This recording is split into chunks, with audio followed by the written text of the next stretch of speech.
Paul Beaubrun. Yes. Rakafet. Nous là, Man, thank you for coming to Sejoe Space Therapy. I must say, man, before I start, you are one of the few people that I've met, and your vibe was just so chill, man. Like, you know how like you meet somebody and they have a good energy about them? Même chantou, you meet somebody and you're about for 1 year, but their energy is so, like, there's something wrong with their energy. And I have to say, man, with you, it was all positive. And I told my cousin, like, yo, man, I just want to have a sit-down conversation with him and see, you know, where your brain's at. Yeah, well, thank you. Thanks for having me, man. I remember when I met you too, you know, it felt the same, you know, the connection was, Facts. you know, right away. And your cousin too, he was telling me at the airport, I remember that day. Right. That was really cool. Yeah, man.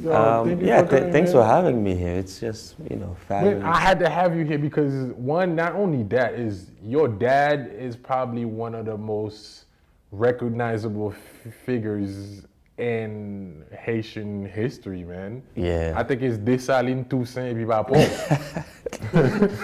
You know, like for real, and your mom too, your mother is another one too. Like, it's your family, like not even dad, your grandfather. Your grandfather's probably one of the reasons why I'm a comedian today. Wow, that's like, I mean, wow, it's like, you know, like I hate when niggas act like they're humble, like, bitch. You know, like, you know that, like, but I was growing up in a household out of yours, man. It was normal. It was like, thank God I have my grandfather the way he was, and my parents, my dad the way he is, and my mom. Like my grandfather, if he was in this room right now, you wouldn't know, because he was very calm. You know, he would sit and, you know, just chill. But when he's on stage, it's different. You know, he became the character that he is. Languichatte. So it's you know, two different. Did you have a relationship with your grandfather? Yeah, I did. He was always patient and always listening. And I remember one time I studied him in school. Really? And then, damn. And then Did I you knew feel I was you better than have failed, bro?